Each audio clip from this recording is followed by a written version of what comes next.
$1,400 billion. That is how much 32 NATO countries spent on defense in 2025. $1.5 trillion on the most powerful military alliance in human history. And on April 1st, 2026, no, this is not a joke, the President of the United States says, quote, "I am strongly considering pulling out."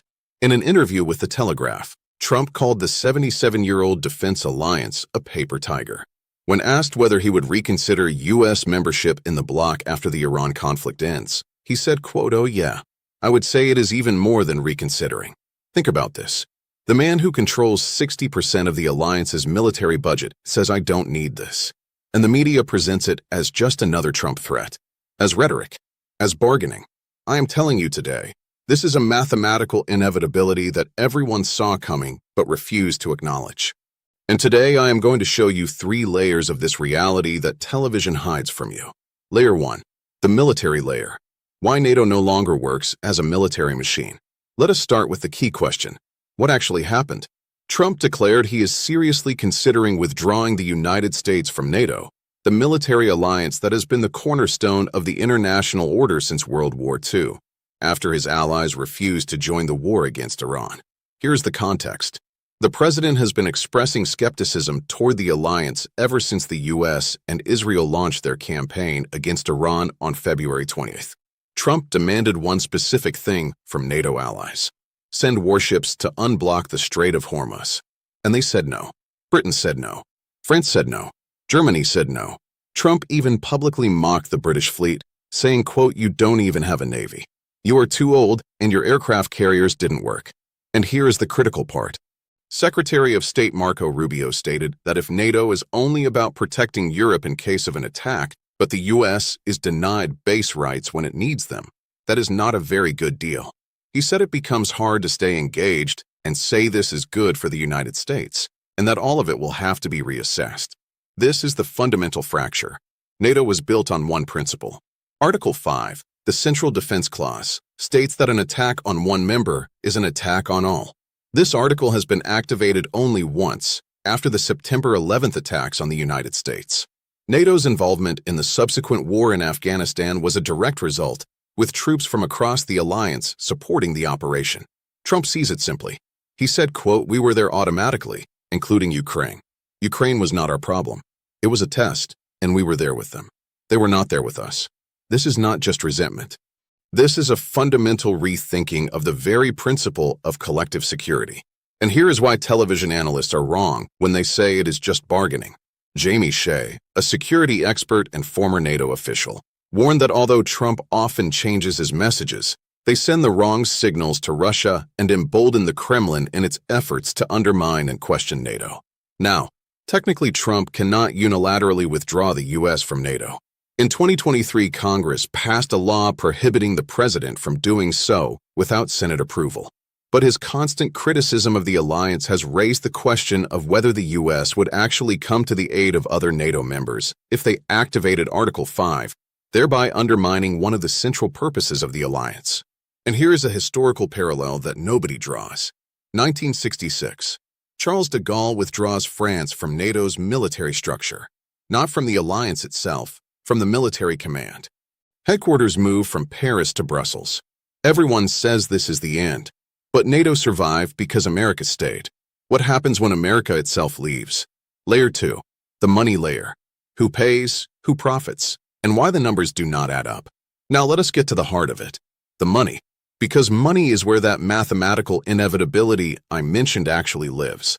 According to NATO estimates, Washington's contribution, equal to 3.19% of GDP, slightly decreased from $850 billion the year before, when total Allied spending was about $1.3 trillion. Now the total is over $1.4 trillion. But here's what matters. European countries and Canada collectively invested $574 billion in defense, while the United States alone spent $838 billion. America, by itself, spends 1.5 times more on defense than all other 31 countries of the alliance combined. Yes, allies have started paying more. For the first time in history, all militarily equipped NATO nations met the baseline spending target of 2% of GDP.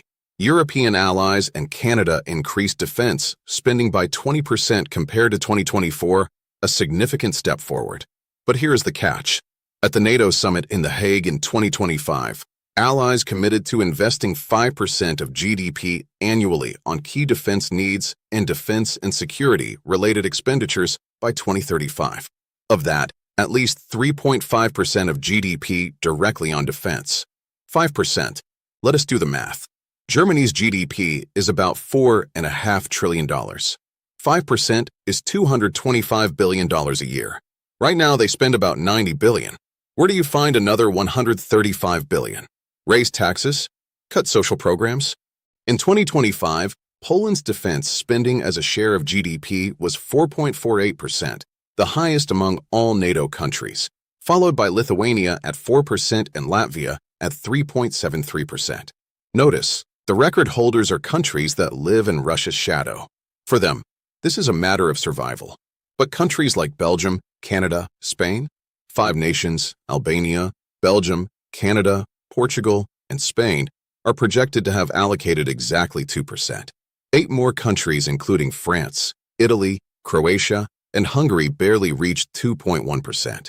They can barely crawl to 2%, and now they are being told 5%. By 2035, this is not a spending increase. This is a revolution in fiscal policy that no European democracy has ever undergone in peacetime. And here is the irony that belongs in textbooks. The law prohibiting the president from withdrawing from NATO without approval of 2/3 of the Senate or an act of Congress was included in the National Defense Authorization Act for fiscal year 2024 and passed with a bipartisan vote of 87-30. And do you know who co-authored that law? Senators Tim Kaine and Marco Rubio. The same Rubio who now, as Secretary of State, says relations with NATO will have to be reassessed. The same person. The author of a law protecting NATO and the official undermining NATO. That is the full depth of political cynicism in one face. But let us return to money in the context of Iran. The U.S. and other countries are releasing 400 million barrels of oil from strategic reserves, the largest release in history. The U.S. has also temporarily lifted sanctions on some Russian and Iranian oil shipments to give the market room to breathe. For 100 million barrels. The U.S. Energy Information Administration estimates that global consumption of oil and other liquid fuels will average 105.17 million barrels per day in 2026. At that rate, 400 million barrels theoretically cover just 4 days of global consumption. For days. The entire world's strategic reserve covers 4 days. That is the math they will not show you on television. Layer 3. The butterfly effect. How a U.S. exit from NATO changes the price of your bread. You might be thinking, well, NATO is about generals and diplomats. It is somewhere out there, far away. Why should I care? You should care because it is in every receipt from your grocery store. Amid fears of prolonged supply shortages, oil prices rose faster than during any other conflict in modern history. BRINK crude exceeded $100 per barrel on March 8, 2026, for the first time in 4 years, and at its peak reached $126 per barrel. During March, the global Brent benchmark surged more than 60%, the largest monthly price jump since records began in the 1980s. And this is not over. The head of the International Energy Agency, Fatih Birol, warns that the energy crisis triggered by the U.S.-Iran war is the largest in history. He said, quote, next month, April, will be much worse than March. In April, nothing. Oil losses in April will be double those in March. Now at fertilizers. In the 2020s, the Persian Gulf accounted for roughly 30-35% of global urea exports and about 20-30% of ammonia exports. In total, up to 30% of internationally traded fertilizers typically transit through the Strait of Hormuz. Unlike oil, there are no internationally coordinated strategic reserves in the fertilizer sector, making supply disruptions far harder to manage. Estimates suggest global fertilizer prices could be on average 15-20% higher in the first half of 2026 if the crisis continues. Fertilizers go up 20%, which means grain goes up. Grain goes up, which means flour, bread, animal feed, meat, dairy, eggs. The entire global food supply chain is tied to the cost of fertilizers. And that chain is on fire right now. According to Bloomberg Economics, The U.S. Consumer Price Index for March came in at 3.4% year-over-year, a noticeable increase from 2.4% in February, with fuel prices being the primary driver. In the Eurozone, inflation is projected to rise by approximately 1 percentage point, with GDP falling by 0.6%.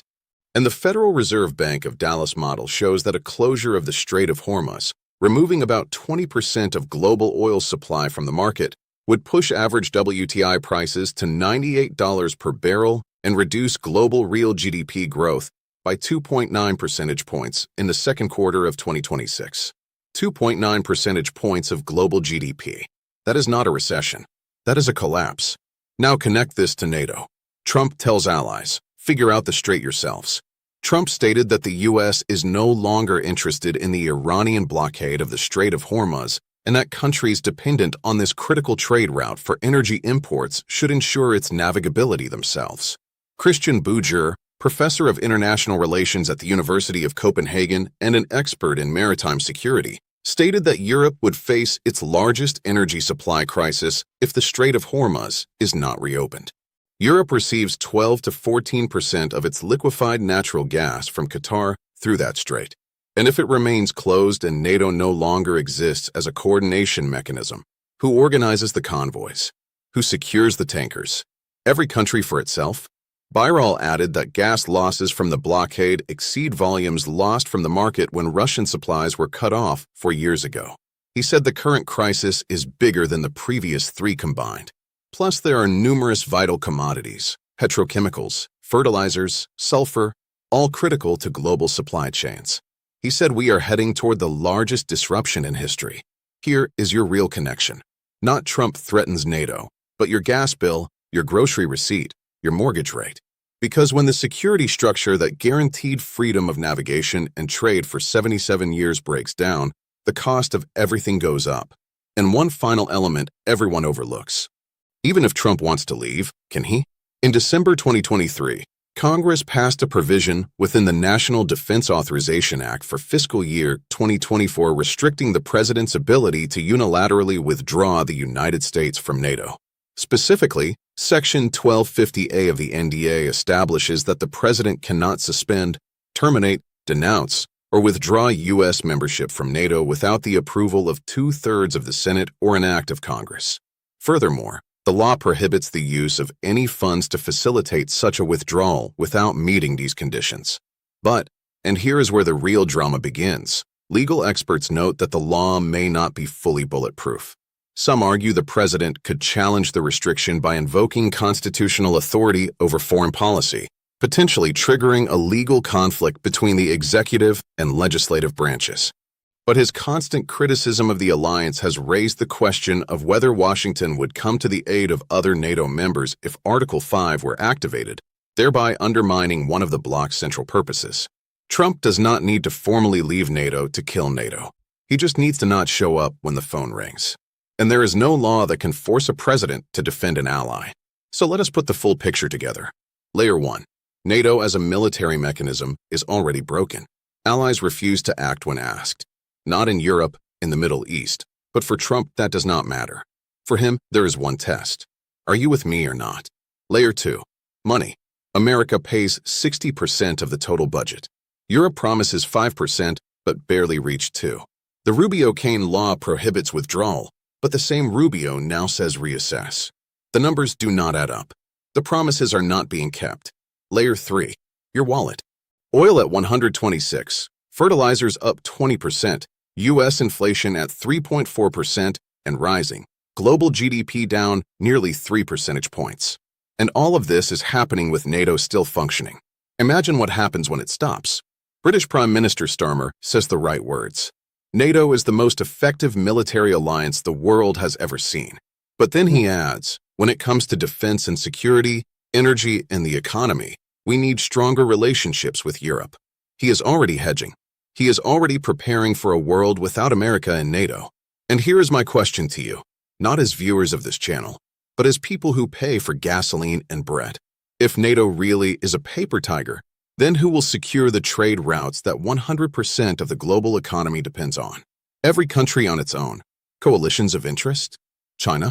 Because the 1930s showed us what happens when the structure of collective security collapses. The League of Nations fell apart, and within 10 years the world was burning. We do not have 10 years. According to Fatih Birol, we do not even have 10 weeks. Write in the comments. Do you believe NATO will survive until 2030? And if not, what are you personally preparing for? Subscribe. Turn on notifications. This is not the news. This is your future in real time.